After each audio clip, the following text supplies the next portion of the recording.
En grandissant, j'ai appris à croire en la grâce divine. Mais j'ai également appris à croire au châtiment divin.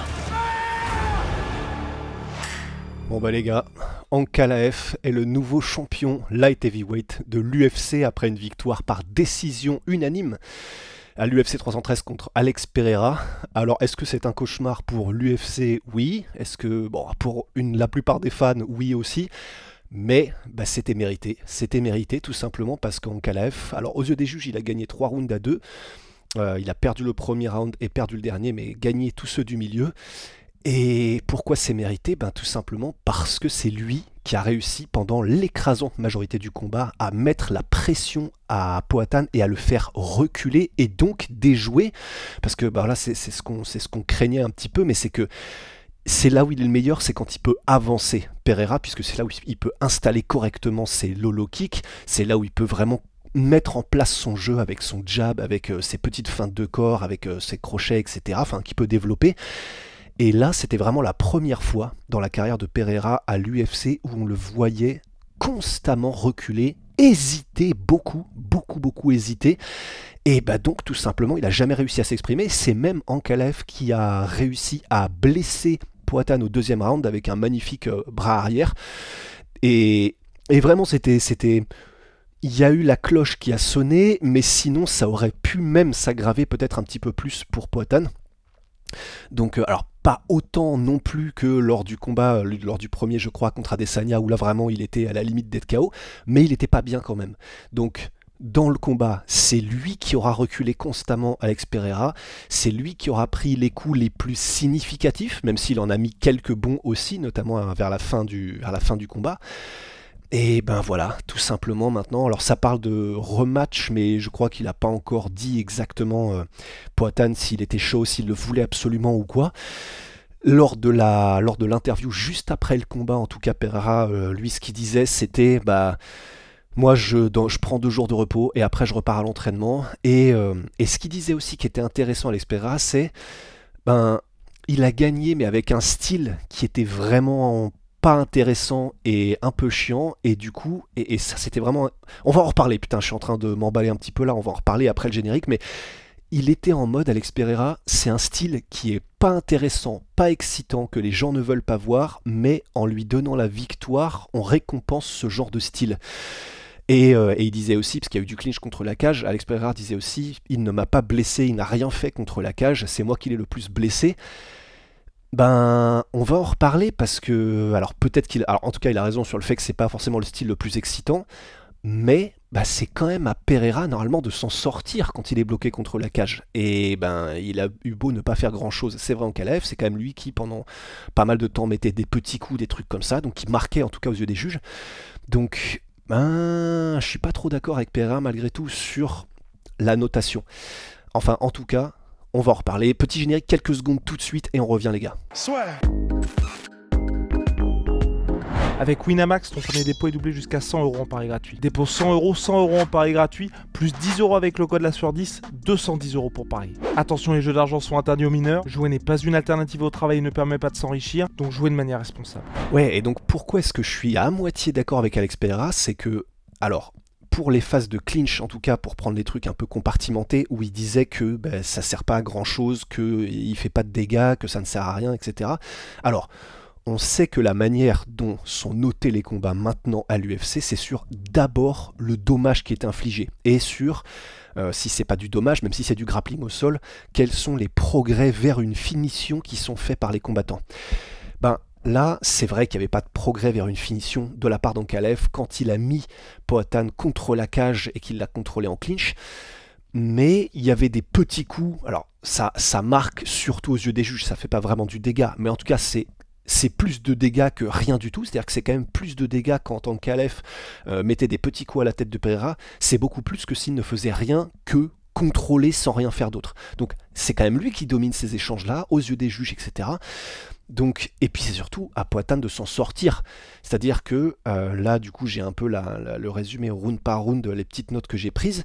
Ben, lorsque Ankalaev met, c'était au 2e round et au 4e round, quand Ankalaev met contre la cage Alex Pereira, ben, il perd du temps Alex Pereira, il ne marque pas pendant ce temps-là, et c'est à lui de faire ce qu'il faut pour désaxer, s'en sortir, etc. Et qu'il n'a pas fait avec réellement beaucoup de succès, et en tout cas il a beaucoup perdu de temps sur les rounds, et même les rounds qu'il a perdus, donc les 3 du milieu, lorsque c'était à l'ouvert et lorsque c'était en phase de striking pur, à part les calf kicks, qu'il a eu avec énormément de succès, il en a mis je crois plus d'une 40aine, mais ça c'était quasiment sûr, il a quand même bien haché la jambe d'Ankalaev, mais même dans les phases de striking, dans ces 3 rounds du milieu, c'est pas forcément Pereira qui avait l'avantage, c'est Ankalaev qui avançait constamment, et surtout qui marquait avec, alors il mettait beaucoup de types au corps, il arrivait à mettre des directs au corps, il menaçait beaucoup quand même aussi avec ses mains à la tête, c'est-à-dire que j'étais pas rassuré moi après le deuxième round,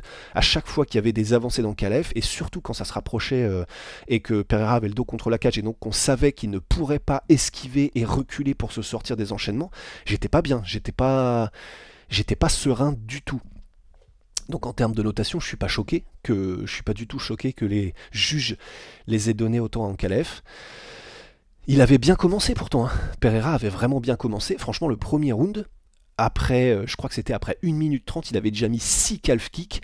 À la fin du premier round, on avait déjà la jambe avant, donc la jambe droite d'Ankalaev qui était quand même bien hachée.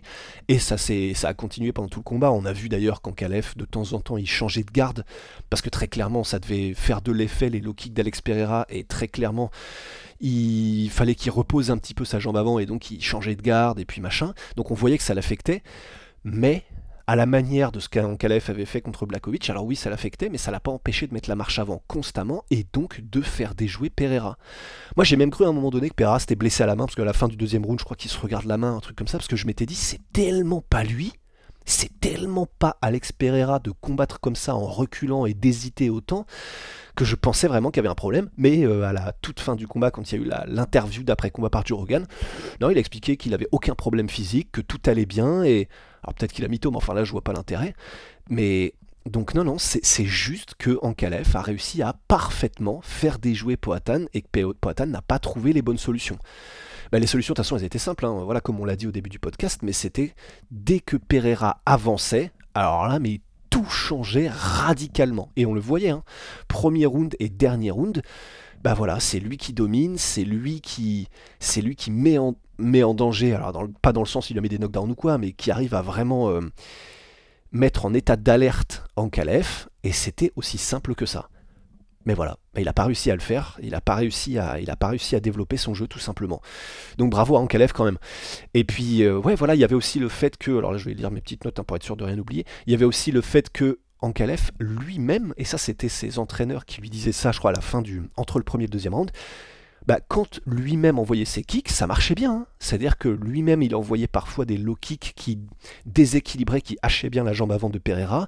Ces types, c'est-à-dire vraiment les coups droits au corps, un peu comme des jabs au corps avec les jambes de Ankalaev, marchaient très bien aussi. Enfin vraiment ça faisait reculer en mode pas Spartan kick mais presque Alex Pereira à certains moments, et puis surtout ça varie les zones et ça intercepte s'il avait des volontés d'attaque, tu prends un gros type, putain t'es obligé de réinitialiser, de reprendre, de te remettre bien, machin, enfin c'était vraiment bien joué pour toujours dans l'optique de faire déjouer Pereira, c'était vraiment bien joué de la part d'Ankalaev. Et puis, ouais, voilà, Ankalaev marche avant, grosse pression contre la cage, ça c'est vraiment quelque chose qu'il a bien réussi à faire, non seulement il faisait reculer Pereira, mais il arrivait à le garder le dos contre la cage pendant une grosse partie du combat, ce qui coupait les retraites, et puis coupait les potentielles retraites de Pereira, et puis vraiment le faisait déjouer complètement, son bras arrière qui touche bien, puis voilà, c'est beaucoup de ça sur les rounds 2, round 3, round 4, et puis voilà, round 5, Pereira qui commence, et ça vraiment ça m'a un peu fait bader, c'était au début des rounds 3, 4 et 5, la cloche du début de round sonne, et Alex Pereira recule direct. Et vraiment là c'était impressionnant, là vraiment on avait un peu l'impression d'avoir le monde à l'envers, de voir Pereira comme ça aussi, ouais, je me calme, j'allais utiliser le terme apeuré, je me calme direct, mais vraiment douter, en plein doute, au point où il préfère être sur le reculoir pour voir venir, plutôt que d'avancer quoi. Et voilà, l'UFC, bon alors maintenant pour venir un petit peu plus sur ce que ça veut dire, est-ce que l'UFC va faire un rematch? Alors ils auraient tout intérêt, parce que là, Ankalev champion, c'est un cauchemar. C'est un cauchemar pour à peu près tout le monde, sauf effectivement si vous êtes fan de Ankalev, donc Dagestanais ou quoi, mais c'est un cauchemar pour pas mal de gens, nous y compris, hein, tous les médias, c'est terrible, comme on l'avait dit juste dans les podcasts d'avant.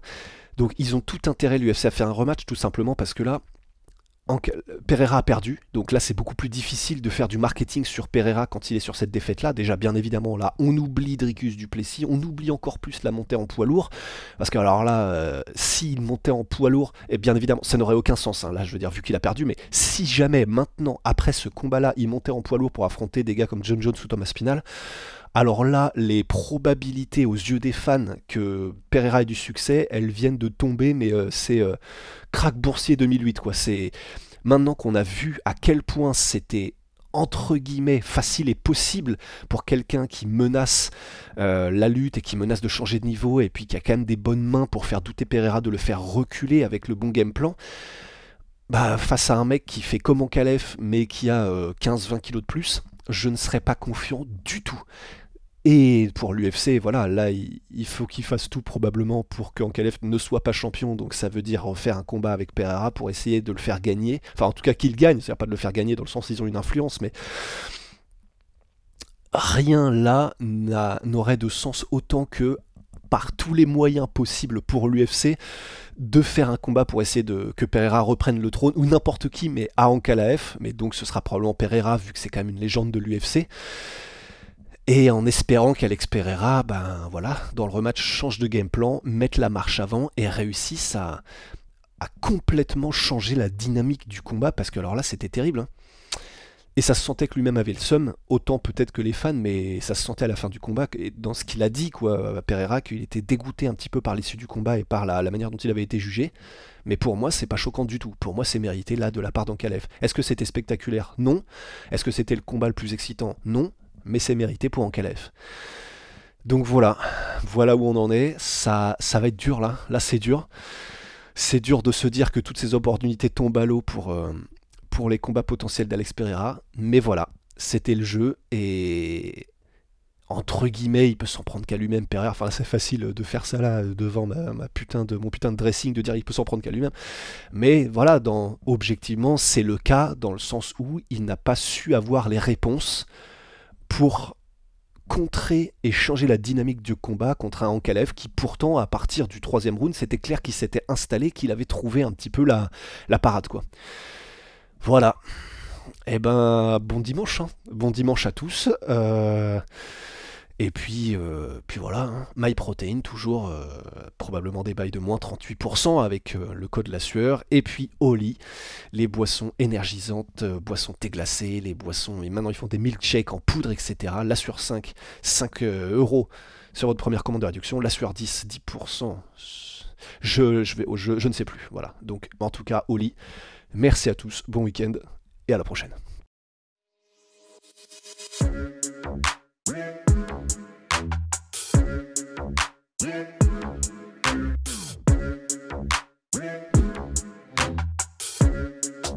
Yeah.